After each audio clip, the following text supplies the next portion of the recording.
Good morning everyone. आज के class में हम बात करने वाले हैं इंटीग्रल पे, जिसका हिंदी होता है समाकलन। समाकल इंटीग्रल जो होता है उसका हिंदी समाकल होता है। और इस क्लास में हम बात करेंगे इसी पे, लेकिन इससे पहले हम जानना चाहते हैं कि इंटीग्रल है क्या, इसमें इम्पोर्टेंट टर्म क्या है, क्या कुछ है, बेसिक बातों को पहले समझ लें। कहाँ ज़रूरत पड़ता है, यानी किस तरह का क्वेश्चन इसमें रहेगा और क्या आवश्यकता है मैथमेटिक्स में, किस प्रकार का चीज़ें इसमें मिलेगी हम लोगों को देखने के लिए, कितने प्रकार का इंटीग्रल होता है, ये सारे कुछ पे हम बात करने वाले हैं। लेकिन इससे पहले हम ये जानना चाहते हैं कि आप डिफ्रेंसिएशन का यानी अवकलन का मूलभूत जानकारी आपको है या नहीं है। यदि है तो अच्छी बात है, और नहीं है तो आपको होनी चाहिए।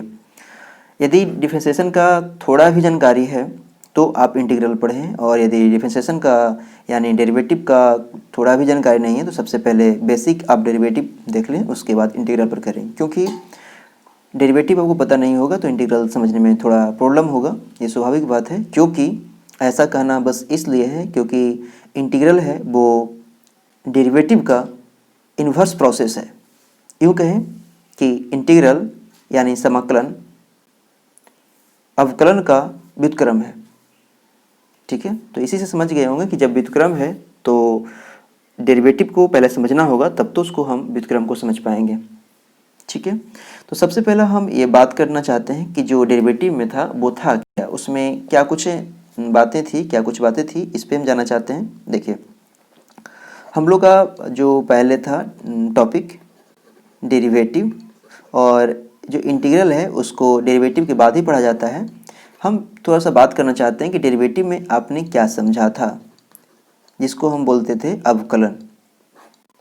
इसमें क्या समझा था? देखिए, कोई भी फंक्शन दिया हुआ रहता था, जैसे कि फंक्शन एफ ऑफ एक्स दिया हुआ है, कोई भी फंक्शन दिया हुआ है एफ ऑफ एक्स, मान लिया जाए कि ये फंक्शन है आपका साइन एक्स। ठीक है, ये फंक्शन है साइन एक्स का। तो साइन एक्स का फंक्शन मतलब कि ये फंक्शन है साइन एक्स, तो इस फंक्शन को हम यदि अवकलन करते हैं तो क्या मिलता था? तो अवकलन करते थे तो हमें मिलता था क्या कि इस फंक्शन पर खींचे जाने वाले स्पर्शरेखा का समीकरण मिलता था। जैसे कोई और भी हम एग्जाम्पल के माध्यम से आपको समझाना चाहते हैं, तो देखिए हम यहाँ पे लेना चाहते हैं एफ ऑफ एक्स बराबर, यहाँ पे एक्स, सिर्फ x लेना चाहता हूँ, कोई बात नहीं, यहाँ पे x+2 लेना चाहते हैं। ठीक है, और इसको डेरिवेटिव करना चाहते हैं, तो ज़रा बताइए कि इसका डेरिवेटिव कितना हो जाता है? इसका डेरिवेटिव होता सिर्फ 2 नहीं, O1 होता, सिर्फ इसका O1 होता। यानी ये जो फंक्शन है इस पर खींचे जाने वाले स्पर्शरेखा का समीकरण हमारा एफ ऑफ एक्स बराबर O1 मिलता। आप ऐसे समझिए इसको कि कोई भी फंक्शन हम ले लेते हैं, जैसे एक और कोई फंक्शन मैं ऐसे ले लेता हूँ कि एफ ऑफ एक्स बराबर मैं ले लेता हूँ x² + 3। तो इसको डेरिवेटिव करना होगा, यानी एफ डैश एक्स, यानी इसको डेरिवेटिव कर देंगे तो ये हो जाएगा 2x + 0। तो 2x + 0 हो जा रहा है यहाँ पे, डेट मीन्स ये हमारा 2x मिल रहा है। तो आप ये समझिए कि ये आपका फंक्शन का वक्र है। देखिए, इसका हम ये x एक्सिस हो गया, ये आपका y एक्सिस हो गया, और इसका हम बनाएं तो कुछ इस प्रकार से ये होगा। ठीक है, हम ऐसे ही बना रहा हूँ, करेक्ट इसके अनुसार नहीं बना रहा हूँ। ठीक है, तो x² + 3 का ये कुछ ग्राफ बना लिया। यहाँ पे यदि x² आप ले लेते हैं तब कुछ रहेगा ही नहीं, बस सिंपल हो जाएगा ये। जैसे इसका हम x² का बना देंगे तो फिर यहाँ पे आपका सिर्फ 2x हो जाएगा। ठीक है, एफ डैश एक्स। और इस स्थिति में हम इसका ग्राफ बनाना चाहते हैं, तो ये है आपका x एक्सिस, ये है आपका y एक्सिस, और इसका ग्राफ हमारा हो जाएगा कुछ इस तरीके से। ठीक है, तो ये आपका ग्राफ हो गया। लेकिन जैसे ही आपने, ये हो गया किसका ग्राफ? ये हो गया x² का ग्राफ। लेकिन जैसे ही आपने डेरिवेटिव निकाला तो डेरिवेटिव के माध्यम से हमें क्या मिल गया कि इस वक्र के प्रत्येक बिंदु पर, इस वक्र के प्रत्येक बिंदु पर, देखिए इस वक्र के प्रत्येक बिंदु, चाहे ये बिंदु रहे चाहे ये बिंदु रहे, ये बिंदु आपको पता है कि एक लाइन पे अनंत बिंदु होती है, तो जो भी बिंदु है इस वक्र पर, तो प्रत्येक बिंदु पर खींचे जाने वाली स्पर्श रेखा का समीकरण है। यानी किसी भी बिंदु पर, इस वक्र के जो भी बिंदु है उस बिंदु पर खींचे जा सकने वाली स्पर्श रेखा का समीकरण आपका 2x हो जाएगा। जैसे कि हम इस बिंदु पर स्पर्श रेखा खींचना चाहते हैं तो इस बिंदु पर स्पर्श रेखा जो खिंचाएगा, जैसे इसका स्पर्श रेखा इस तरीके से कुछ हो गया, तो ये स्पर्श रेखा है तो इस स्पर्श रेखा का समीकरण हो जाएगा y बराबर 2x हो जाएगा। तो ये स्पर्श रेखा का समीकरण हो गया। ठीक है, तो इस पर जितना भी बिंदु आपको दिख रहा है उस बिंदु से जाने वाली स्पर्श रेखा का समीकरण मिलता है। तो मैं फाइनली ये मैं बताना चाह रहा हूँ, और आप जानते हैं कि किसी भी फंक्शन का जब अवकलन करते हैं तो उस फंक्शन के वक्र पर खींचे जा सकने वाली स्पर्श रेखा का समीकरण हमें मिलता है। लेकिन जब हम इंटीग्रल का अध्ययन कर रहे हैं, ये हमारा बात चल रही थी इंटीग्रल पे, इंटीग्रल जिसको बोलते हैं हम समाकल, ठीक है। तो ये इंटीग्रल में बात हो रही है जिसका हिंदी नाम है समाकल। तो समाकल में हमको क्या होने वाला है, डेरिवेटिव में तो था कि किसी भी फंक्शन का हम डेरिवेटिव करते हैं यानी अवकलन करते हैं तो उस फंक्शन के वक्र पर खींचे जा सकने वाली स्पर्श रेखा का समीकरण मिलता था। लेकिन इंटीग्रल में हमें दो संदर्भ में समझना होगा कि किसी भी फंक्शन का जब हम इंटीग्रल करेंगे तो हमें क्या मिलेगा। देखिए, मैंने बोला कि ये इन्वर्स प्रोसेस है, तो इसमें आप थोड़ा समझ सकते हैं कि उल्टा है यानी व्युत्क्रम है।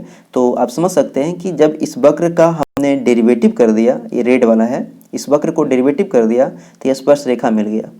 और जब आप उल्टा प्रोसेस लगा दीजिएगा यानी इसका इंटीग्रल कर दीजिएगा तो वापस ये वक्र मिल जाएगा। आप समझने की कोशिश कीजिए। जैसे हमने यहाँ पे कोई फंक्शन जो f डैश एक्स है ना, इसको हम कैपिटल f ऑफ x मान लेते हैं। ठीक है, कैपिटल f ऑफ x मान लेते हैं। तो मान लीजिए कि कोई फंक्शन है capital f of x is equal to 2x है और इसको इंटीग्रल कर दिए, इसको हमने इंटीग्रल कर दिया तो इसका इंटीग्रल हो जाएगा, देखिए इसका इंटीग्रल यानी capital f of x dx, हम बताएंगे कि कैसे इंटीग्रल है, ये कैसे लिखा जाता है, सब कुछ बातें होंगी। तो इसको इंटीग्रल हमने कर दिया तो यहाँ पे हो जाएगा एक्स स्क्वायर। ठीक है, तो आप देख रहे हैं ये करेक्ट मैंने लिखा हुआ यहाँ पे, तो 2x का इंटीग्रल कर दिया तो एक्स स्क्वायर मिल रहा है। तो आप ऐसे ही समझ सकते हैं कि एक्स स्क्वायर का डेरिवेटिव किया था तो 2x मिला था, और वक्र जो यहाँ ग्राफ है उसमें क्या चेंजिंग हुआ था कि ये वक्र था, इस वक्र पर खींचे जाने वाले स्पर्श रेखा का समीकरण मिला था। लेकिन जैसे ही हमने इंटीग्रेशन किया तो वापस वो फंक्शन मिला। यानी आप ऐसे समझ सकते हैं कि ये जो स्पर्श रेखा है, ये स्पर्श रेखा है, यानी इस स्पर्श रेखा का जो समीकरण होगा उसको इंटीग्रेशन करने पर इस स्पर्श रेखा जिस पर स्पर्श करती है उसका वक्र मिल जा रहा है। यानी इस स्पर्श रेखा जिस पर स्पर्श है उसका समीकरण मिल जा रही है, यानी इस वक्र का समीकरण मिल रहा है। यानी इस वक्र को डेरिवेटिव करते हैं तो ये स्पर्श रेखा का समीकरण मिलता है, और इस स्पर्श रेखा का आप इंटीग्रल करते हैं तो ये वक्र मिल जाता है। तो वक्र रेखा से स्पर्श रेखा और स्पर्श रेखा से वक्र रेखा, डेरिवेटिव में है वक्र रेखा से स्पर्श रेखा और इंटीग्रल में है स्पर्श रेखा से वक्र रेखा। उल्टा है, आप यहाँ भी देख सकते हैं, ये आपको देखने को मिल रहा है। तो यहाँ मैं बताना चाह रहा हूँ ऐसे कि आपको मान लिया जाए कि ये डेरिवेटिव दिया हुआ था, तो कोई फंक्शन का, देखिए दो संदर्भ में है। एक संदर्भ है कि कोई भी फंक्शन का डेरिवेटिव दे दिया है, हमको नहीं पता था कि ये जो डेरिवेटिव है, आप देख रहे हैं यहाँ पे डेरिवेटिव हमने निकाला था 2x, तो सिर्फ आपको दे देता कि ये 2x डेरिवेटिव है, तो आप ज्ञात कीजिए कि वो कौन सा फंक्शन है जिसका डेरिवेटिव 2x है। तो उस फंक्शन को यानी उस मूल फंक्शन को ज्ञात करने के लिए आपको करना होगा इंटीग्रेशन, यानी इस फंक्शन का इंटीग्रल निकालना होगा, यानी समाकल निकालना होगा। तो समाकल निकालते तभी मिलता इस फंक्शन का मूल फंक्शन, और हमने यही किया कि इस फंक्शन का यानी capital f of x equal to 2x का हमने समाकल निकाला, तब हमें मिला एक्स स्क्वायर, यानी इसका मूल फंक्शन ये आ गया, एक्स स्क्वायर आ गया, और इसको हम स्मॉल f ऑफ x से इंडिकेट करता हूँ। ठीक है, तो इसमें कुछ नहीं है, पहला चीज़ तो यही था कि इंटीग्रल में हमें मिलेगा क्या, तो हमें सिर्फ यही मिलेगा पहला चीज़ कि किसी भी फंक्शन का डेरिवेटिव दिया हुआ है तो उस डेरिवेटिव के माध्यम से मूल फंक्शन तक आप पहुंच सकते हैं। जैसे डेरिवेटिव दिया हुआ था तो इस डेरिवेटिव के माध्यम से मूल फंक्शन तक पहुंच गए। जैसे हम एक और एग्जांपल लेना चाहते हैं यहाँ पे, मान लिया जाए कि f डैश x आपको दिया हुआ है, ठीक है, आपको दिया हुआ है यहाँ पे cos x। जब cos x दे दिया गया f डैश x बराबर, तो एक मिनट देखिए, f डैश x बराबर आपको cos x दे दिया गया, तो आपको यहाँ पे पूछ रहा है कि ये कौन सा फंक्शन का डेरिवेटिव cos x है। तो यहाँ पे आप कह सकते हैं कि integration of f dash x dx is equals to, इसका इंटीग्रेशन होता है, आप नहीं जानते कोई बात नहीं, अभी फार्मूला हम बात करेंगे कुछ आगे चलकर। तो इसका इंटीग्रेशन होता है sin x। तो आप पे जब जानेंगे तब निकाल पाएंगे कि cos x का जो मतलब cos x जिस फंक्शन का डेरिवेटिव है तो उस फंक्शन को निकाल सकते हैं। जैसे cos x का मूल फंक्शन, यानी ये इसका तो ये है जो किसी फंक्शन का डेरिवेटिव ही है, तो इसका मूल फंक्शन आपको निकालना होगा, तो आप इंटीग्रल कर सकते हैं और इंटीग्रल के माध्यम से ही आप निकाल सकते हैं। जैसे इंटीग्रल के माध्यम से हमने निकाला sin x से, ठीक है। तो पहला चीज़ हमारा ये हुआ कि किसी भी फंक्शन का डेरिवेटिव दिया हुआ है तो उस फंक्शन के माध्यम से, मीन्स से किसी फंक्शन का डेरिवेटिव दिया हुआ है तो उस डेरिवेटिव के माध्यम से आप मूल फंक्शन तक पहुंच सकते हैं, और उस पहुंचने का जो प्रोसेस होगा वो समाकलन होगा, ठीक है ना। पहला चीज़ यानी समाकलन करने से हमको मूल फंक्शन मिल सकता है। दूसरा चीज़ जो हम लोग का है, तो यहाँ पे पहला में है हम लोग का मूल फंक्शन के संदर्भ में मूल फंक्शन निकालते हैं, यानी मूल फलन ज्ञात करते हैं, ठीक है। दूसरा चीज़ है कि हम क्षेत्रफल ज्ञात करते हैं। क्षेत्रफल के संदर्भ में आप ऐसे समझिए कि जैसे यहाँ पे एक ग्राफ ले लेता हूँ, यहाँ कोई फंक्शन है, ये f ऑफ x है, और आपको दे दिया जाए, देखिए दे दिया जाए कुछ भी, सिर्फ बोल दिया जाए यहाँ पे कि f ऑफ x कोई भी फंक्शन है और आप इसको इंटीग्रल निकालिए। तो जैसे ही f ऑफ x का इंटीग्रल निकाल दिए, यानी f ऑफ x dx, यानी f ऑफ x का इंटीग्रल x के सापेक्ष कर दिए, तो आपको इस वक्र के द्वारा जितना भी घिरा हुआ क्षेत्र है उसका क्षेत्रफल मिल जाएगा। या फिर मैं बोल दूं सीधा ऐसे कि यहाँ से ये मैं बोल दूं, ये यहाँ से यहाँ तक इसका दूरी है 2, इसका दूरी है 3, ठीक है। तो आप ये समझिए कि ये जो फंक्शन है f ऑफ x, तो इसको इंटीग्रल कर दिए तो पूरा तो एरिया निकल ही गया, लेकिन जब सीमांकित कर देंगे हम 2 से 3 के बीच ही निकालना है, तब आपको यहाँ पे लोअर जो 2 है यानी न्यूनतम को नीचे रखना है और अधिकतम को ऊपर रखना है। तो ऐसे करके चलते हैं, 2 से 3 तक आपको एरिया निकालना है।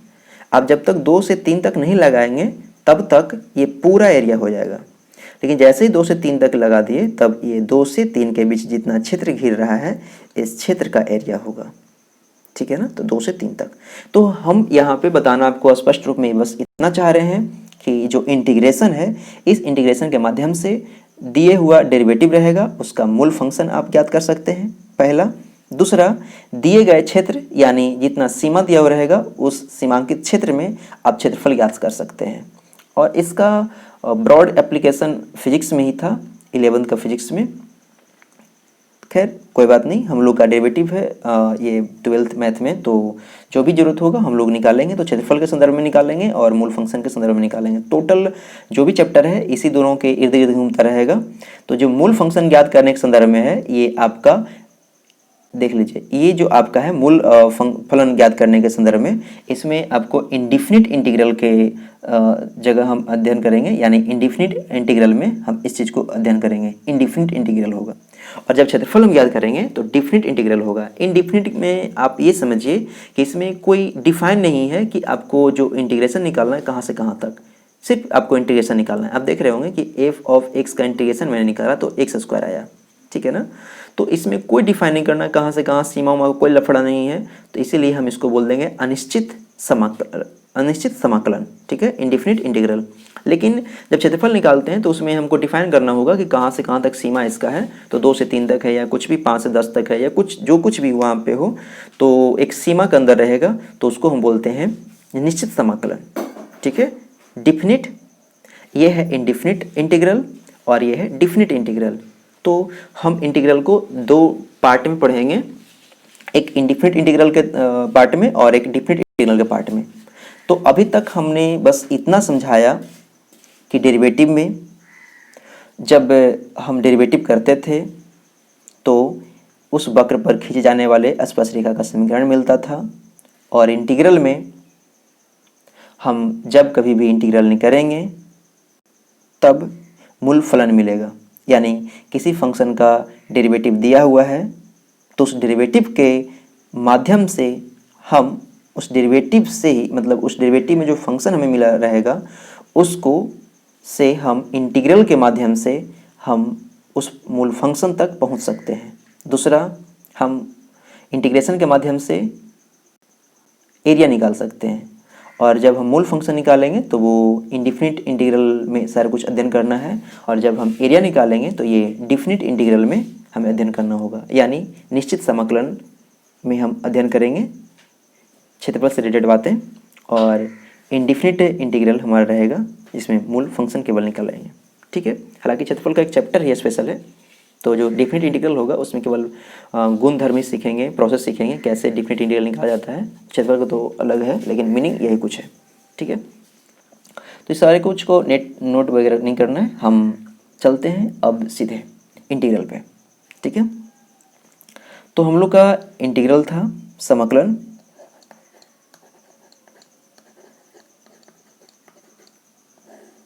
समाकलन, और इसको हम समाकलन को इंग्लिश में लिख सकता हूँ इंटीग्रेशन।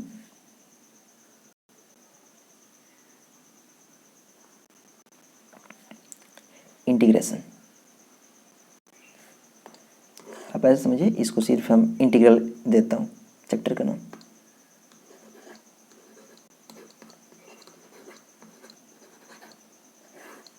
इंटीग्रल, इंटीग्रल मीन्स आपका हो गया समाकल।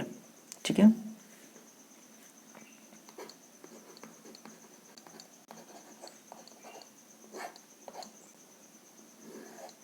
देखिए कुछ बातें आ रही होगी यहाँ पे और आपको कुछ लग रहा होगा इंटीग्रेशन में बोल रहा हूँ, इंटीग्रल बोल रहा हूँ। ठीक है, इंटीग्रांट होता है, तो ये सारे कुछ क्या है, तो सबसे पहले इस पर मैं क्लियर करना चाहता हूँ आपको।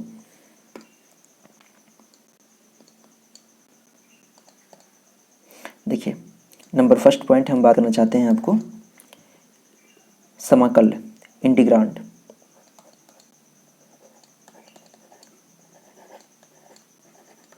INTEGRAND, इंटीग्रांड होता है, इंटीग्रांड, और इसका हिंदी होता है समाकल, समाकल होता है। ठीक है, समाकल इंटीग्रांड का मतलब क्या होता है, तो आप ये समझिए कि जिस फंक्शन को आप समाकलन ज्ञात करेंगे, जिस फंक्शन को आप समाकल ज्ञात करेंगे, इंटीग्रल ज्ञात करेंगे, उस फंक्शन को इंटीग्रांड कहा जाएगा। चलिए देखिए,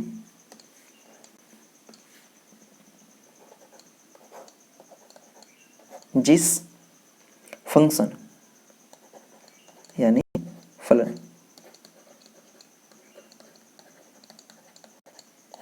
जिस फंक्शन का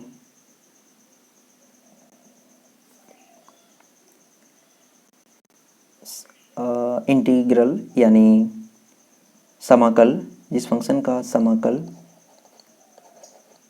इंग्लिश वर्ड आप ध्यान रखिएगा, कन्फ्यूजन हो जाता है, हमें भी इंग्लिश वर्ड इजी लगेगा आपको। जिस फंक्शन यानी जिस फलन का समाकल, समाकल कहे तो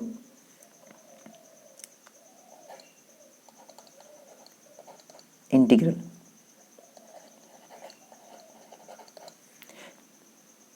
जिस फंक्शन का यानी जिस फलन का समाकल यानी इंटीग्रल ज्ञात करते हैं,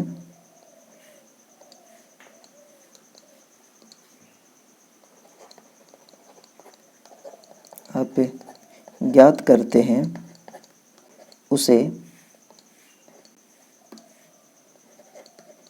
उसे इंटीग्रांड समाकल, समाकल मीन्स इंटीग्रांड कहा जाता है, कहा जाता है। तो आपको यही बात समझना है कि जिस फलन का समाकल ज्ञात करेंगे, इंटीग्रल ज्ञात करेंगे उसे, जिस फंक्शन का समाकल आप ज्ञात करते हैं उसे समाकल कहा जाता है। ठीक है, तो आप इस बात को समझिएगा। जैसे हम आपके सामने यहाँ पे एक एग्जांपल लिया था कि इंटीग्रल निकालना है आपको 2x का, तो जब 2x का आप इंटीग्रल निकालिएगा, 2x का इंटीग्रल, तो इसका हो जाता है एक्स स्क्वायर। ठीक है, तो जो एक्स स्क्वायर है, देखिए जिस फंक्शन का समाकल, तो यहाँ पे 2x का आप इंटीग्रल निकाल रहे थे, आप निकाल रहे थे यहाँ पे 2x का इंटीग्रल, इसका इंटीग्रल निकाल रहे थे, तो ये आपका हो गया समाकल। देखिए ये जिसका 2x का इंटीग्रल निकाल रहा था, तो ये आपका हो गया समाकल, यानी इंटीग्रांड हो गया आपका 2x। ठीक है, दूसरी बात आपको समझना यहाँ पे होगा, नंबर 2, हम समाकलन में बात करते हैं, यानी इंटीग्रेशन, INTEGRATION, इंटीग्रेशन, इसको हिंदी में बोला जाता है समाकलन।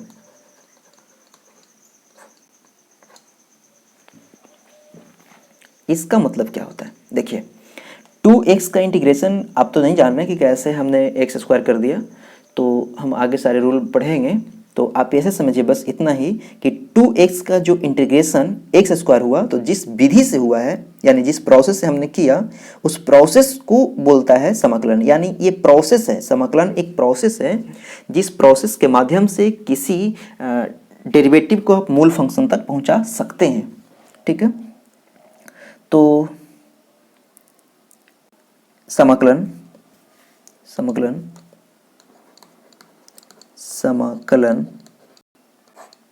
वह विधि है,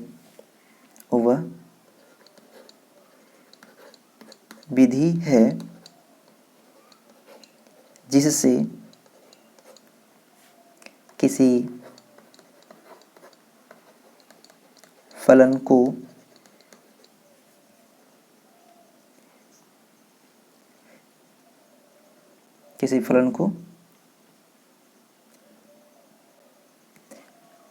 इंटीग्रल निकालते हैं, या किसी फलन को इंटीग्रेट करते हैं। समाकलन वह विधि है जिससे किसी फंक्शन को हम क्या लिख सकते हैं, यहाँ पे समाकलन ज्ञात करते हैं, नहीं समाकलन तो खुद उसको डिफाइन कर रहे हैं हम। समाकलन वह विधि है जिससे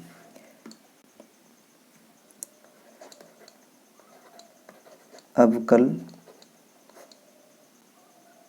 देखिए स्पष्ट लैंग्वेज में लिखना चाहता हूँ, यहाँ पे कॉम्प्लेक्स हो रहा है कि आपको समझाने के संदर्भ में। देखिए समाकलन जो है वह विधि है जिससे किसी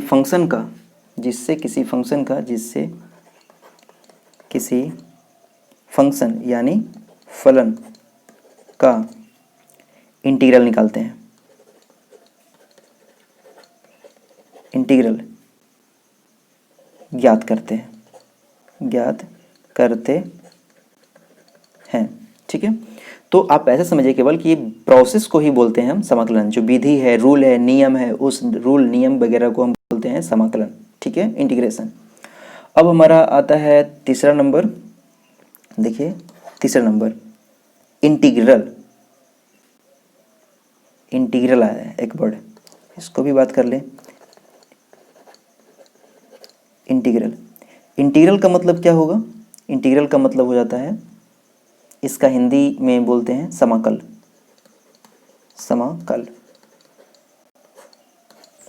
ठीक है, समाकल किसको बोलते हैं, तो जिस किसी फंक्शन को आप इंटीग्रेशन करने के बाद, किसी फंक्शन को आप ऐसे समझिए, किसी फलन को इंटीग्रेशन करने के बाद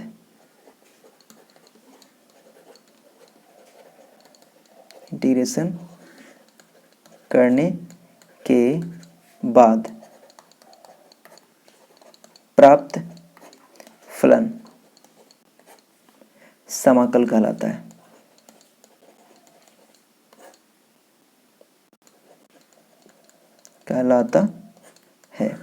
ठीक है, तो आप इस तरह कुछ को नोट कर लीजिएगा और ध्यान रहे तो अच्छी बात है, बहुत बढ़िया है, क्योंकि ध्यान रहना ही चाहिए आपको।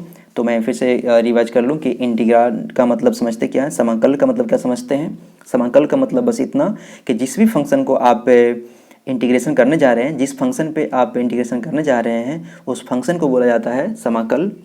जिस विधि से करेंगे उसको बोलता है इंटीग्रेशन, समाकलन, और उसको करने के बाद जो आपको प्राप्त होगा उसको बोलेंगे आप इंटीग्रांड यानी समाकल बोलेंगे। तो ये कुछ है आपका।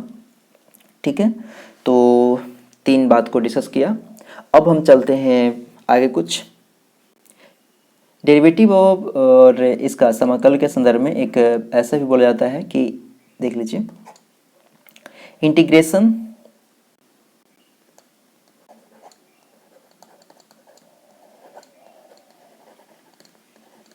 is an inverse process of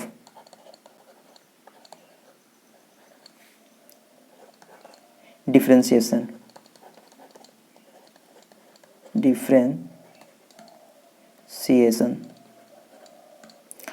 ऐसा बोला जाता है कि integration is an inverse process of differentiation. आप ऐसे समझिए कि जो समाकलन है वो अवकलन का व्युत्क्रम विधि है। दोनों तो विधि है, ये समाकलन विधि है, ये अवकलन विधि है, लेकिन समाकलन है जो अवकलन का व्युत्क्रम है और अवकलन है जो समाकलन का व्युत्क्रम है, दोनों ही एक दूसरे का उल्टा है। ठीक है, तो अब हम आगे बात करना चाहते हैं यहाँ पे कुछ फार्मूला आप समझ गए होंगे। 3 पॉइंट के बाद अब चलते हैं फार्मूला पे। ठीक है, सम इम्पोर्टेंट।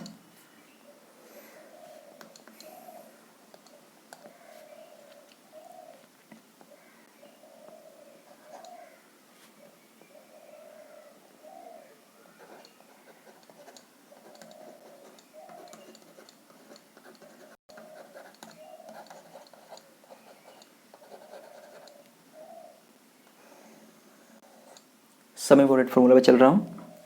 इसके मूलभूत जानकारी पे हम आएंगे, लेकिन फिलहाल फार्मूला पहले आपको ध्यान होना चाहिए। फर्स्ट फार्मूला आपको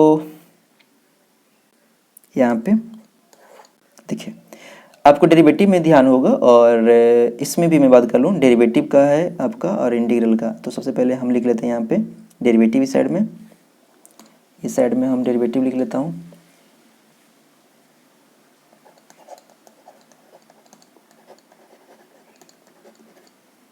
और इस साइड में हम इंटीग्रल लिख लेते हैं।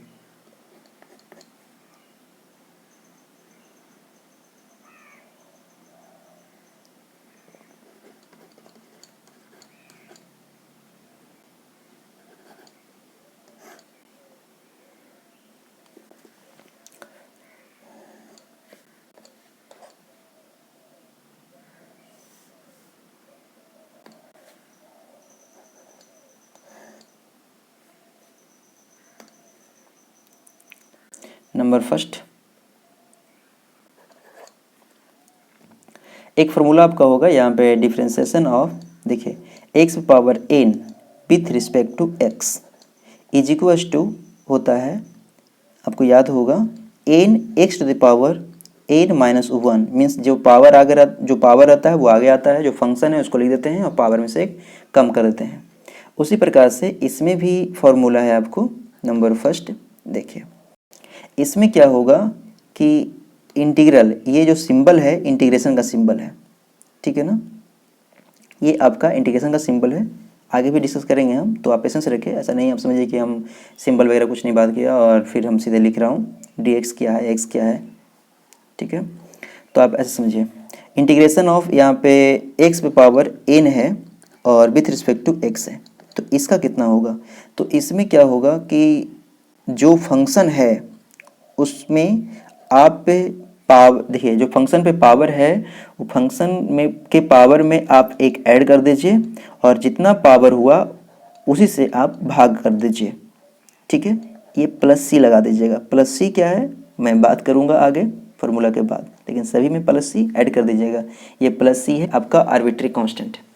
ठीक है, तो x पे पावर n का जो इंटीग्रल हो गया वो x पे पावर n+1 बटा n+1 प्लस सी हो गया। आप देखिए दोनों को एक बार में, ठीक है। देखिए x पे पावर n का डेरिवेटिव था, तो जो पावर में था उसको आगे कर दिया, जो फंक्शन था उसको लिख दिया, पावर में से एक कम कर दिया। इंटीग्रल में क्या है कि जितना पावर है उसमें हमने एक ऐड कर दिया और जितना अब पावर बना उससे हमने भाग दे दिया। अब इसी पर आपको समझना होगा, ठीक है। देखिए इसी पर आपको एक क्वेश्चन के रूप में समझिए चाहे जो भी समझिए, आपको दे दिया जाए डेरिवेटिव ऑफ, यहाँ पे दे दिया जाए derivative of x to the power n+1 divided by n+1 है विथ रिस्पेक्ट टू x है, इज इक्वल्स टू कितना हो जाएगा। देखिए तो आप जानते हैं यहाँ पे आप लॉन्ग प्रोसेस से करेंगे तो आपका होगा क्या, डेरिवेटिव आप निकाल रहे हैं इसको, तो यहाँ पे आप लिखेंगे कि जो फंक्शन है, देखिए 1/1 n+1 है उसको अलग कर लेना चाहेंगे आप, कि n+1 है उसको अलग कर लेते हैं, कोई बात नहीं क्योंकि कांस्टेंट है। अब x पे पावर n का हम डेरिवेटिव करेंगे तो जो पावर है उसको आगे लिख देते हैं डेरिवेटिव में, एकदम सही, और इस फंक्शन को लिख देंगे और साथ ही साथ जो पावर है उसमें से एक कम कर देंगे, तो n+1 पहले से है तो एक कम कर देंगे तो कितना हो जाएगा, n सिर्फ बच जाएगा और यहाँ से आपका हो जाएगा बराबर कितना, यहाँ देखिए ये n+1 ये कैंसिल हो जाएगा, ये n+1 कैंसिल हो जाएगा, तो आपका बच जाएगा यहाँ भी 1 और -1 खत्म हो जाएगा, तो सिर्फ बच जाएगा आपको x पे पावर n, ठीक है, और प्लस सी यहाँ पे लगाएंगे हम। तो इस तरीके से आपका आ रहा है x पे पावर n प्लस सी आ गया। तो आप ये समझ सकते हैं यहाँ पे, और सी का फंडा भी नहीं लिखना चाहते हैं तो कोई बात नहीं, अभी मत ही समझिए, कोई दिक्कत नहीं, समझाएंगे तब लिख लीजिएगा, ठीक है, कोई दिक्कत नहीं है, आप लिख दिए हैं तो भी प्रॉब्लम नहीं है क्योंकि लिखना है लास्ट में।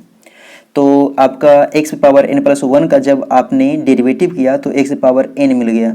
अब इसी चीज़ को हम इंटीग्रल करना चाहते हैं, तो इंटीग्रल करेंगे तो क्या मिलेगा, देखिए इसी का हम इंटीग्रल करना चाहते हैं, x पे पावर n का इंटीग्रल, तो इंटीग्रल ऑफ x पे पावर n+1 dx हो जाएगा, इज इक्वल्स टू, तो इसका इंटीग्रल करना होगा तो जितना पावर है, देखिए इसमें इंटीग्रल में क्या था कि आप उस फंक्शन को लिख दीजिए x हो गया, जितना पावर है उसमें आपको एक जोड़ना होता है और जो भी ऊपर आया उससे भाग देना होता है, यानी आपको n+1 + 1 2 हो गया तो n+2 से भाग दे दिया, यानी ये फाइनली हो गया आपका x पे power n+2 divided by n+2।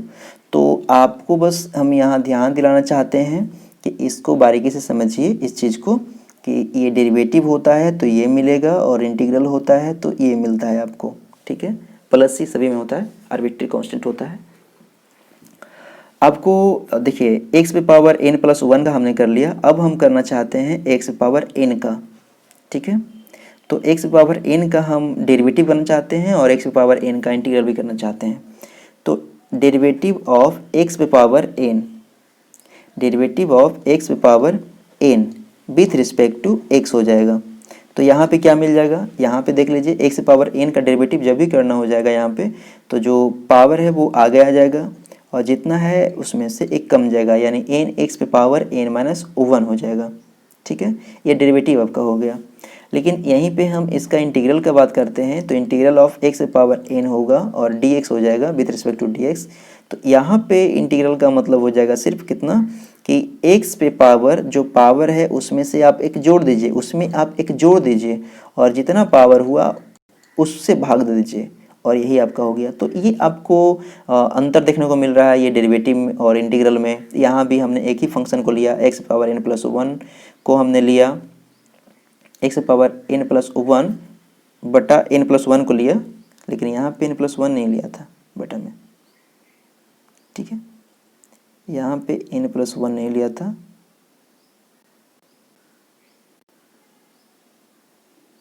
खैर जो भी रहे आपका x पावर n+1 बटा n+1 का डेरिवेटिव आप देखें ये, और ये आपका इंटीग्रल हो गया, इसका डेरिवेटिव आपका ये हो गया और इसका इंटीग्रल आपका ये हो गया। तो आप समझ गए होंगे आपका मेन जो फार्मूला है ये है, इस पर आप फोकस रखें और आपका मेन फार्मूला ये है, ठीक है। तो आप समझ गए होंगे भली बात ही कि हमने बताना क्या चाह रहा था, हमने बताया क्या। ठीक है, तो इस प्रकार से बहुत सारे फार्मूला है। ये फार्मूला एक्चुअली फर्स्ट ही ये था जिसको हमने इस तरीके से दिखाया। तो चलिए आप देखिए, इसी फार्मूला पर बेस आपका बात होगी यहाँ पे। देखिए नंबर 2, पहले हम डेरिवेटिव लिखेंगे एक साइड में और दूसरे साइड हम इंटीग्रल लिखेंगे। डेरिवेटिव आपको पता होगा, ठीक है। जैसे हम लिखना चाहते हैं डेरिवेटिव ऑफ एक्स पे power n plus 1 divide by n plus 1 with respect to x। तो इसका डेरिवेटिव हो जाएगा आपका कितना, x पे पावर n आया था, और यहीं पे हम इंटीग्रल के सामने लिखना चाहते हैं। तो देखिए ये इंटीग्रल हो जाएगा। इंटीग्रल के सामने लिखना चाह रहे थे कि x पे पावर किसका, इसका इंटीग्रल कर रहे हैं, इन्वर्स प्रोसेस है ना। तो इसका डेरिवेटिव किए तो ये मिल गया, और इसका इंटीग्रल करेंगे तो वापस ये मिल जाएगा क्योंकि इन्वर्स प्रोसेस है। अब देखिए x पे पावर n का इंटीग्रल करते हैं तो आपको वापस मिल जाएगा x पे power n plus 1 divided by n plus 1। हर जगह c ऐड कर लेता हूँ इंटीग्रल में, ठीक है। अब चलते हैं यहाँ पे थर्ड नंबर डेरिवेटिव का। डेरिवेटिव ऑफ x पे power n with respect to x, तो इसका डेरिवेटिव हो जाएगा n x पे पावर n माइनस 1। और अब इसका हम इंटीग्रल करना चाहते हैं तो इंटीग्रल हो जाएगा इंटीग्रल ऑफ n x पे पावर n माइनस 1 dx। तो इसका इंटीग्रल हो जाएगा हमारा इज इक्वल टू, देख लीजिए जो पावर है, जो फार्मूला बताए उसके अनुसार आप देखिएगा, ठीक है करके। तो यहाँ पे आ जाएगा x पे पावर n आ जाएगा, सिर्फ x पे पावर n आ जाएगा प्लस c, क्योंकि जो भी पावर उसमें एक ऐड करेंगे तो 1 हो जाएगा, बटा n करेंगे n से n कैंसिल हो जाएगा तो x पावर n बचेगा, ठीक है। ये थर्ड नंबर फार्मूला होगा। फार्मूला तो बस पहले ही था, देखिए कुछ अलग फार्मूला ये मिलेगा आपको। आप डेरिवेटिव जानते हैं तो आप उसी का फर्स्ट का ही पार्ट कर दें तो अच्छा रहेगा ना, तो आपको लगेगा कि कोई फार्मूला है, आप रटने की कोशिश कीजिएगा। सॉरी ये मिट गया। आपके लिए मैं कर रहा हूँ कि इसको पार्ट 1 पार्ट 2 कर देता हूँ। इससे फर्स्ट बोल देता हूँ ना, तो ए नंबर बोल देता हूँ, इसका नंबर ए और नंबर बी, पहला का नंबर ए नंबर बी, ठीक है। पहला का नंबर ए और नंबर बी। इसमें केवल ये दिखाने की कोशिश कर रहा हूँ कि इसका डेरिवेटिव किया तो ये मिला और इसका इंटीग्रल किया तो वापस ये मिला, जो इधर पट्टी है। इसका डेरिवेटिव किया तो ये मिला और इसका इंटीग्रल किए तो ये मिल गया वापस। तो ये मैं बस दिखाना चाह रहा था और कुछ नहीं। देखिए एक्चुअली फार्मूला यहाँ से आपको होगा, तो फार्मूला नंबर 2 हम यहाँ पे लिख देना चाहता हूँ। देखिए आपको पता है कि डेरिवेटिव ऑफ ई पे power x with respect to x होता है, तो यहाँ पे होगा ई पे पावर x, आपको मालूम है। तो यहाँ पे फार्मूला नंबर 2 इंटीग्रल पे हम बात करेंगे, तो इंटीग्रेशन ऑफ ई पे power x with respect to x हो जाएगा ई पे power x plus c। Number 3 derivative of हम बात कर लें x का डेरिवेटिव, सिंपल x का डेरिवेटिव। आपको मालूम है कि x का डेरिवेटिव 1 होता है x का डेरिवेटिव 1 हो जाएगा, और यहाँ पे हो जाएगा आपका 3 नंबर 1 इंटू डी एक्स, यानी सिर्फ डी एक्स का derivative integral, sorry 1 into D x हो गया, यानी सिर्फ डी एक्स का इंटीग्रल आप लिख सकते हैं। तो डी एक्स का इंटीग्रल आपका हो जाएगा x प्लस c हो जाएगा, ठीक है। नंबर 4 आप यहाँ पे कर सकते हैं derivative of constant with respect to x और इज इक्वल्स टू, यहाँ पे देखिए डेरिवेटिव ऑफ कांस्टेंट हम कर देता हूँ यहाँ पे सिंपल कांस्टेंट के रूप में कोई भी ले लेते हैं, हम k ले लेते हैं विथ रिस्पेक्ट टू x। तो कांस्टेंट का डेरिवेटिव कितना हो जाएगा 0। तो आप इसी से समझ सकते हैं कि जब कभी भी 0 का इंटीग्रेशन का बारी आ जाएगा, जैसे 0 इंटू डी एक्स हो जाएगा, तब आपको आ जाएगा कांस्टेंट, यानी c और k सब एक ही है, ठीक है ना। नंबर 5 यहाँ पे मैं ले लेना चाहता हूँ कोई और भी फंक्शन, जैसे derivative of a to the power x का डेरिवेटिव आप जानते हैं। तो a to the power x का डेरिवेटिव कितना होता है, ए पे पावर x log a होता है, आपको याद होगा।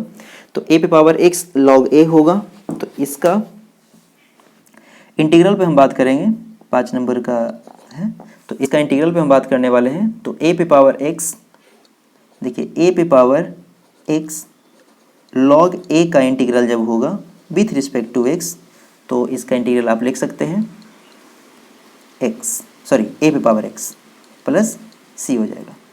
6 नंबर,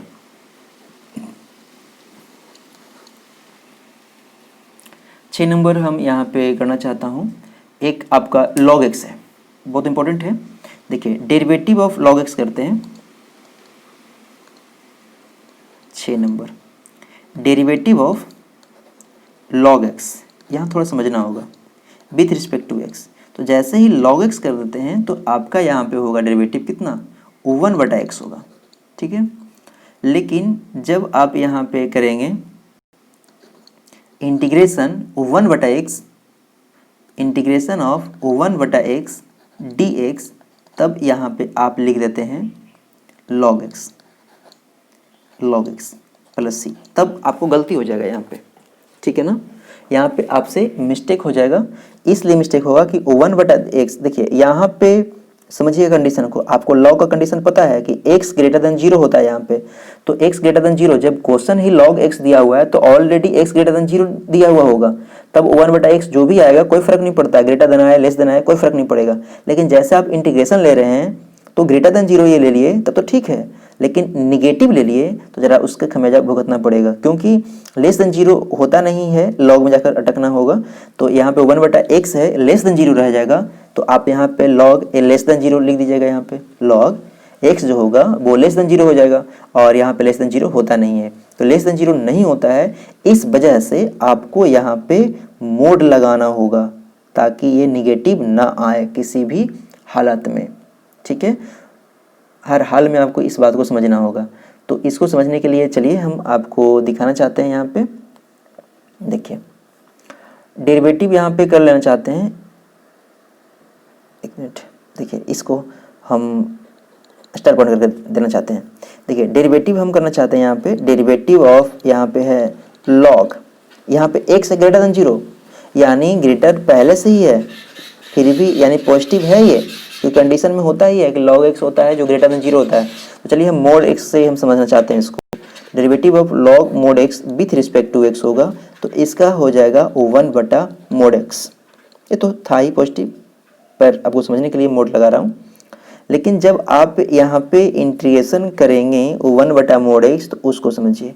1/mod ऑफ x का इंटीग्रेशन करना है तो क्या होगा, यहाँ पे 1/x का मोड, 1/mod ऑफ x का इंटीग्रेशन करना होगा, तब यहाँ पे देखिए यहाँ पे हो जाएगा आपका log mod x। इसको समझने के लिए हमको यहीं पे तोड़ कर समझाना होगा आपको, एक मिनट ओके। आप डेरिवेटिव जानते हैं ना, तो उसको आप तोड़िए। देखिए सबसे पहला इस log को आप तोड़िएगा तो 2 स्टेप में तोड़ सकते हैं। एक तो तोड़ना होगा डेरिवेटिव ऑफ log मोड को तोड़िएगा, तो यहाँ पे आएगा -x आ सकता है, ठीक है। जब -x आएगा तो इसका डेरिवेटिव होगा -x के सापेक्ष विथ रिस्पेक्ट टू, यहाँ पे हो जाएगा कितना, विथ रिस्पेक्ट टू -x हो गया, और यहाँ पे d - x हो गया, विथ रिस्पेक्ट टू x हो गया। दूसरा स्टेप हमारा ये बन सकता है कि जब मोड x पॉजिटिव रहेगा तो यहाँ पे हो जाएगा आपका log x हो जाएगा, ठीक है, विथ रिस्पेक्ट टू यहाँ पे x होगा, ठीक है। अब यहाँ से आप करेंगे तो इसका बताइए कि log -x का जो डेरिवेटिव है तो इसका हो जाएगा 1/-x इंटू -x का डेरिवेटिव होगा -1, ठीक है। इसमें डेरिवेटिव देखिए तो इसका हो जाएगा 1/x, तो इसको माइनस से माइनस कैंसिल कर देंगे तो ये हो जाएगा 1/x। देखिए हमारा मेन चीज़ यहीं पे बताना था कि जब आप log x लेते हैं तो यहाँ पे ये x पॉजिटिव है, ये पॉजिटिव ऑलरेडी है। आप निगेटिव भी लेंगे तो भी आपका इसका डेरिवेटिव 1/x ही आएगा, पॉजिटिव लेंगे तो भी 1/x ही आएगा। मोड के माध्यम से हमने समझने की कोशिश किया कि जब log mod x लिखते हैं तो 1/x हर हाल में ही आता है, हर हाल में आता है, यानी यहाँ पे x लिखिए चाहे ना लिखिए कोई फ़र्क नहीं पड़ता, निगेटिव है या पॉजिटिव है, log में तो पॉजिटिव होता ही है। तो यहाँ पे जो कुछ भी लिखिएगा उसके बावजूद भी यहाँ पे जो डेरिवेटिव आएगा वो 1/x एक्स आएगा, लेकिन जब आप इंटीग्रल करेंगे तो यहाँ पे O1/x का इंटीग्रल कर रहे थे तो log x तो लिखना नहीं बनता है, क्योंकि O1/x का तो वास्तव में यहाँ पे log mod x हो जाएगा। तो यहाँ से अब ये समझ सकते हैं कि इंटीग्रल ऑफ O1/x dx बराबर हो जाएगा log mod x, log mod x plus c होगा। ठीक है, तो आप ये समझ लिए होंगे कि क्या हम कहना चाह रहे थे। ठीक है ना, नभी समझ में आता है तो बस इतना ही समझिए कि log x का डेरिवेटिव 1/x होता है और 1/x रहेगा तो उसका इंटीग्रल होगा log mod x। ठीक है, बाकी समझ में आता है ये log mod वगैरह का, तो आप समझिए, नहीं तो आप आगे बढ़िए। चलिए 7 नंबर पे हम चलते हैं, 7 नंबर पे। ठीक है, 7 नंबर हमारा है, अब ट्रिग्नोमेट्री पे हम चलना चाहते हैं। इधर तो सब हो गया लगभग, यदि कुछ छूटा है तो अब कमेंट कर दीजिएगा। ट्रिग्नोमेट्री का फॉर्मूला आप जानते हैं कि साइन एक्स का डेरिवेटिव आपको पता है with respect to x is equal to होता है कॉस एक्स।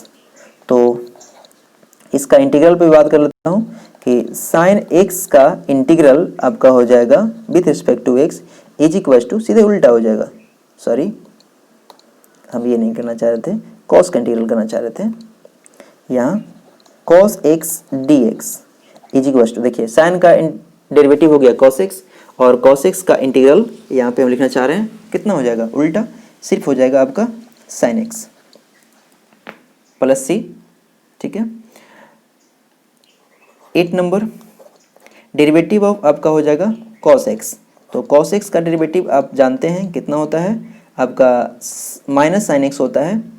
तो इंटीग्रल में भी आपका ऐसा ही कुछ होगा, इंटीग्रल ऑफ साइन एक्स ले लेंगे with respect to x is equal to हो जाएगा माइनस कॉस एक्स हो जाएगा, प्लस सी ऐड करते जाइएगा। डेरिवेटिव ऑफ यहाँ पे साइन कॉस अब हम करना चाहते हैं टेन का। टेन का डेरिवेटिव आपका पता है विथ रिस्पेक्ट टू एक्स होता है, तो इसका डेरिवेटिव होता है सेक स्क्वायर एक्स। तो ये 8 नंबर था, ये 9 number. Integral of sec square x का विथ रिस्पेक्ट टू एक्स हो जाएगा आपका 10x।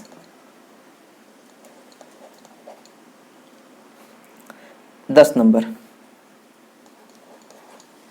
डेरिवेटिव ऑफ tan के बाद आपका है cot x with respect to x। cot का आपका होता है माइनस कॉसेक स्क्वायर x होता है, और यहाँ पे आपका इंटीग्रल हो जाएगा cosec square x with respect to x का हो जाएगा minus cot x, minus cot x हो जाएगा। 11 number derivative of sine cos tan cot हो गया सेक का। सेक एक्स का derivative with respect to x आपको पता है sec x into tan x होता है, और आपको रह जाएगा sec x into tan x का, sec x into tan x का इंटीग्रल रहेगा तो आपका सेक एक्स हो जाएगा। ठीक है, 12 number derivative of cosec x with respect to x is equal to होता है आपका माइनस कॉसेक एक्स, देखिए इसका होगा minus cosec x into cot x हो जाएगा, minus cosec x into cot x हो जाएगा। और इसका हम इंटीग्रल में बात करते हैं, integral of cosec x into cot x with respect to x, इसका हो जाएगा माइनस कॉसेक एक्स हो जाएगा। ठीक है, ये 12 नंबर हो गया। नंबर 13, तो ये सारा कुछ हो गया। देखिए यहाँ पे दिखाना चाहता हूँ, तो साइन का डेरिवेटिव कॉस था, कॉस का हो गया साइन, कॉस का माइनस साइन, तो साइन का माइनस कॉस, टेन का सेक स्क्वायर का टेन, ये सब प्लस सी ऐड होना है, आप कर दिए होंगे, मैं बोला था। टेन का सेक स्क्वायर हो गया, सेक स्क्वायर का हो गया tan x plus c, cot का माइनस कोसेक स्क्वायर हो गया, कोसेक स्क्वायर एक्स का इंटीग्रल हो गया minus cot x plus c, sec x का हो गया sec x into tan x, sec x into tan x का हो गया सेक एक्स प्लस सी। ठीक है, कॉसेक एक्स का हो गया minus cosec x into cot x, तो cosec x into cot x का इंटीग्रल हो गया कॉसेक एक्स प्लस सी हो गया, ठीक है। और अब हम बात करना चाहते हैं यहाँ पे आगे इनवर्स ट्रिग्नोमेट्री पे, ठीक है। ये तो पूरा हो गया, इनवर्स ट्रिग्नोमेट्री का रह गया। तो जैसे साइन इनवर्स का है क्या होता है, कॉस इनवर्स का क्या होता है, तो इन सारे पे हमको चलना है। देखिए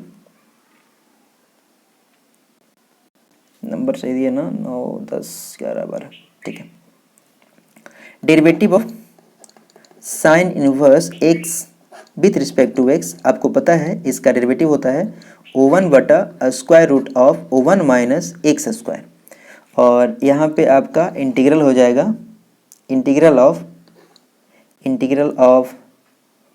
1 बटा square root of O1 minus x square with respect to x is equals to, देखिए 1 बटा डेरिवेटिव हो गया 1 बटा square root of 1 minus x square, किसका, साइन इनवर्स एक्स का, तो इसका इंटीग्रल साइन इनवर्स एक्स होगा।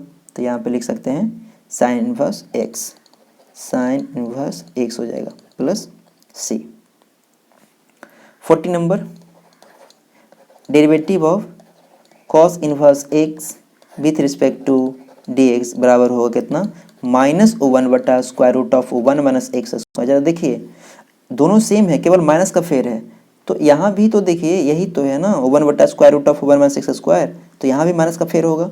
तो साइन इनवर्स एक्स आया इंटीग्रल, या फिर कॉस इनवर्स एक्स हो सकता है, दोनों हो सकता है, ठीक है। इसी का माइनस प्लस हो सकता है, ठीक है। तो अब हम चलें 50 नंबर। 50 नंबर हमारा था साइन कॉस टेन का डेरिवेटिव। तो टेन इनवर्स का derivative with respect to x आपका होता है O1 बटा O1 प्लस एक्स स्क्वायर। और यहीं पे मैं लिख देता हूँ कॉट का derivative of cot inverse x with respect to x. तो इसका डेरिवेटिव हो जाएगा O1 बटा माइनस में O1 बटा 1 प्लस एक्स स्क्वायर। और इस दोनों का जो इंटीग्रल हो जाएगा, तो इंटीग्रल ऑफ O1 बटा 1 plus x square with respect to x is equals to होगा कितना, इसका है आपका टेन इनवर्स का, ये है आपका कॉट इनवर्स का, तो केवल माइनस का फेर है, तो यहाँ भी हो जाएगा माइनस का फेर, यानी टेन इनवर्स एक्स होगा माइनस कॉट इनवर्स एक्स होगा, ठीक है। 17 नंबर हम बात करना चाहते हैं। 17 नंबर में हमारा है डेरिवेटिव ऑफ सेक, बच गया सिर्फ sec inverse x with respect to x. तो सेक का होता है O1 बटा mod of x square root of x square minus 1। और 18 में लिख देता हूँ derivative of cosec inverse x with respect to x is equals to -1 बटा mod of x square root of x square minus 1। तो इस दोनों का इंटीग्रल हो जाएगा आपका इंटीग्रल ऑफ 1 बटा mod of x square root of x square minus 1 d x is equals to 1 बटा mod of x square root of x square minus 1 d x. इसका हो जाएगा आपका इंटीग्रल, इसका इंटीग्रल है सेक इनवर्स एक्स और एक है माइनस कॉसेक इनवर्स एक्स है। तो ये आपका इंटीग्रल हो गया टोटल। अब देखिए इसको छोटा करके दिखाऊं तो दूसरा लिखाना चाहता हूँ, ठीक है। पहला आपका जो फार्मूला शुरू हो रहा है यहाँ से, ये हो गया आपका पहला 5 तक, और 5 के आगे हम करना चाहते हैं ये आपका हो गया, ठीक है। यहाँ से आपका है 13 तक हो गया, प्लस सी सभी में होना चाहिए। सी क्या है हम उस पर बात करेंगे, ये सारे में सी ऐड कर दीजिए, plus C plus C plus C plus C, ठीक है। तो ये आपका रह गया इंटीग्रल टोटल। तो मैं ऐसा करता हूँ कि आप याद करेंगे, और जिनके पास भी कॉल जाएगा आप सीधे बेहिचक इसको ओरल सुनाएंगे, ठीक है। तो आज के बाद हम कल कॉल कर सकते हैं। तो आज आप इस चीज़ों को आप रट लीजिए, रटना कुछ नहीं है, मेमोराइज कर लीजिएगा। डेरिवेटिव मेमोराइज कीजिएगा, ऑटोमेटिक आपको इंटीग्रल हो जाएगा। कुछ प्रैक्टिस कर लेना है आपको, ठीक है। थैंक यू, आज के लिए यहीं तक। और इसका पेज का फ़ोटो भेजना मत भूलिएगा। Thank you.